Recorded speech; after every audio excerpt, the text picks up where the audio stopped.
Мөлтәл. Борын заманда булган ди бер ир белән хатын. Аларның булган 7 улы. 8-нчесе туар алдыннан гына аталары үлеп киткән ди. 7 егет үсеп җитеп, үзләренә кыз эзләргә китмәкче булганнар. Их, әни, синең бер кызың да юк. Без кыз эзләп кайтыйк. Әгәр син без югында кыз тапсаң, капка башына каба белән ырчык куярсың. Малай туса, ук белән җәя диләр һәм юлга чыгалар. Булар киткәндә, әниләре бик елап кала. Бер атнадан аның кыз баласы туа. Кыз бала тугач, ул шунда ук капка башына каба белән ырчык чыгарып куйган ди. Аларның күршесендә генә 7-8 яшьлек бер кыз яшәгән икән. Шул кызчык каба белән ырчык урынына ук белән җәя китереп куйган. Бер заманны 7 туган әйләнеп кайтканнар. Кайтсалар, капка башындагы ук җәяне күреп, әниебез тагын малай тапкан икән дип белеп, кире киткәннәр ди. Әниләре яңа туган кызга Мөлтәл исеме кушкан. Кыз ай үсәсен көн үсеп, уйнарга әлеге күрше кызы белән чыккан. Көннәрдән бер көнне күрше кызы әйтә моңа: "Их, Мөлтәл, йөрисең бер ялгызың. Синең бит 7 агайың бар", ди. "Каян килсен инде миңа 7 агай", ди Мөлтәл. "Юк минем беркемем дә", ди. "Ышанмасаң, кайтып әниеңнән сора", ди күрше кызы. Мөлтәл әнисенә әйтә: "Әни, бармыни минем 7 агайым? Кайда йөри алар?" ди. Әнисе әйтми.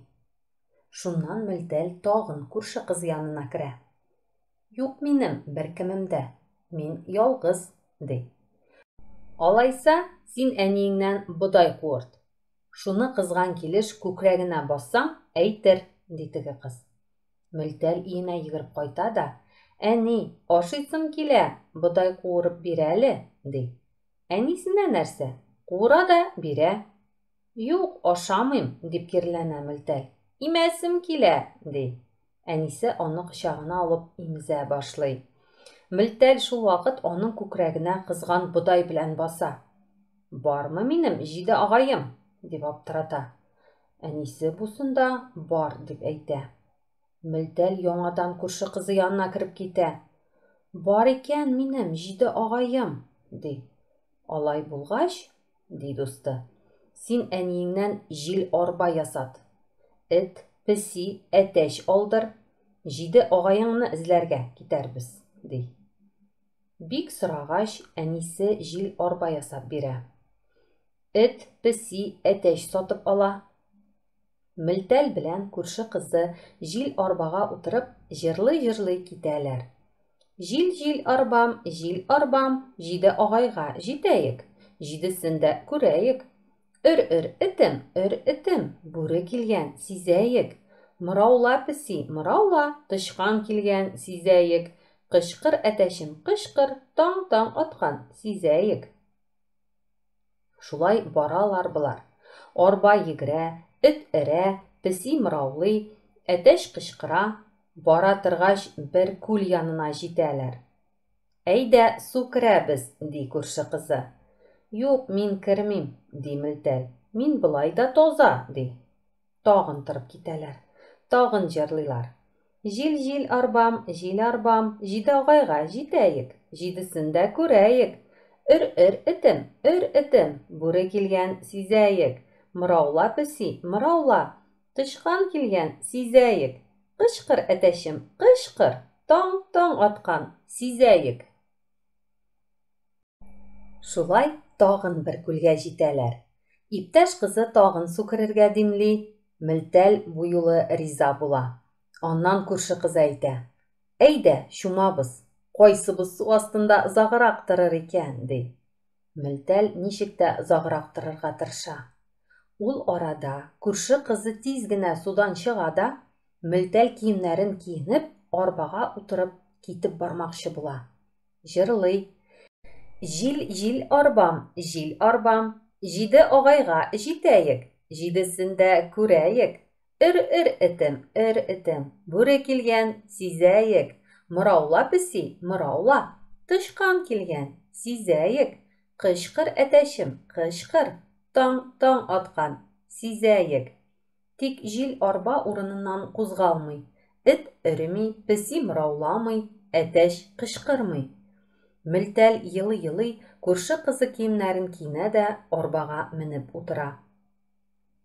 Җил арбам, җиде агайга җитәек, җидесендә күрәек. Өр этем, бүре килгән, сизәек. Мыраула песи, мыраула, тышкан килгән, сизәек. Кышкыр әтәшем, кышкыр, таң аткан, сизәек. Арба йөгерә, эт өрә, песи мыраулый, әтәш кышкыра. Баралар булар, баралар. Бара торгач, җиде агай янына килеп җитәләр. Бу вакытта аларның кайсы токмач басып, кайсы бәрәңге әрчеп маташа икән. Күрше кызын сеңеләре дип белеп, алар аны күтәреп алалар. Үз яннарына утыртып, бик каты сыйлыйлар. Ә мөлтәлне ишек катына утырталар. Кич булгач, йокларга яталар булар. Күрше кызын түргә, мөлтәлне ишек катына гына яткыралар. Төн урталары узгач, аны ат эчертергә җибәрәләр. Әле таң атмаган, айның якты чагы. Мөлтәл җырлый ат эчерә. Олы агайның атына тынык сулар эчерәм. Уртанчы агай атына көмеш сулар эчерәм. Кече агай атына алтын сулар эчерәм.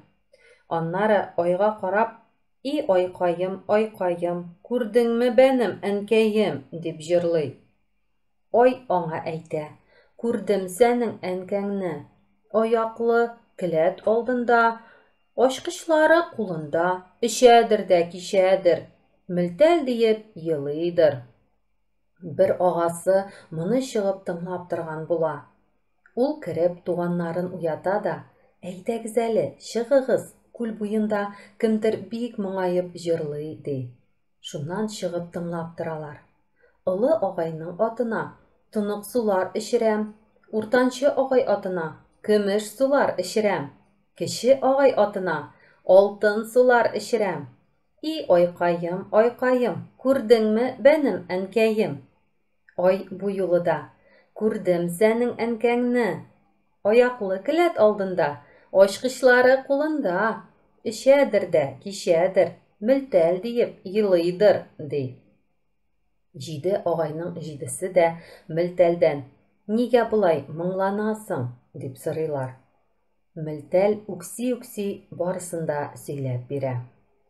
Мине күрше кызы алдады, минем киемнәремне киенеп, хәзер сезнең сеңлегез булып утыра, ди. Абыйлары сеңелләрен күтәреп кайталар да, күрше кызына сынар өчен эт савытына аш салып бирәләр. Ул аны шунда ук ашап куйган, ди. Төн урталары узгач, күрше кызын ат эчертергә җибәрәләр. Су буена барса, атлар эчми, тибешәләр генә, ди. Айда күренми, ди. Киләп карый, көе дә килми, ди. Шуннан соң җиде агай киләләр дә, моның мөлтәл түгел икәненә ышанып, «Сиңа ат койрыгы кирәкме? Ырлык тубалы кирәкме?» диләр. Ничек тә ярый. Ырлык тубалыннан ырлык ашармын, ат койрыгына атланып чабармын, ди хәзер теге. Алдакчы кызны ырлык тубалына салалар да, ат койрыгына тагып, куып җибәрәләр. Җиде агай сеңелләре мөлтәлне ияртеп, әниләре янына кайтып төшәләр, ди. Җидесе дә өйләнеп, сеңелләрен кадерләп, әниләрен сөендереп, байып, бакшып, әле дә шулай яшәп яталар, ди.